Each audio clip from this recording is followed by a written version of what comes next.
इदमग्ने जातवेत्से इदं नमः ओम अयंत इत्म आत्मा जात वेदस्थेन तस्ववतस्वते धवदय चास्मान् प्रजया पशु विद्वमवच्चसे नान्नाधेन समेधय स्वाहा इदमग्ने जातवेत्से इदं नमः ओम अयंत इत्म आत्मा जात वेदस्थेन तस्ववतस्वते धवदय चास्मान् प्रजया पशु विद्वमवच्चसे नान्नाधेन समेधय स्वाहा इदमग्ने जातवेत्से इदं नमः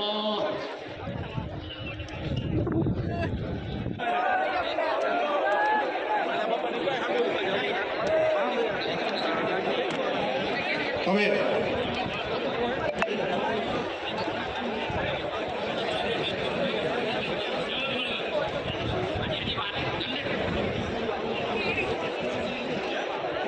આજનો આ કાર્યક્રમ એ ક્ષત્રિય અસ્મિતા મહાસંમેલનનો કાર્યક્રમ છે. ક્ષત્રિય સમાજની શક્તિ, ક્ષત્રિય સમાજની એકતા દેખાડવાનો આ કાર્યક્રમ છે. આપણે જોઈ રહ્યા છીએ સાથે સાથે સમગ્ર દેશ વિશ્વ મીડિયાની નોંધ લઈ રહ્યું છે કે ખૂબ જ મોટી સંખ્યામાં, લાખોની સંખ્યામાં આજે અહીંયા ક્ષત્રિય સમાજ ઉમટી પડ્યો છે. આપણે ટૂંક જ સમયમાં કાર્યક્રમ શરૂ કરવા જઈ રહ્યા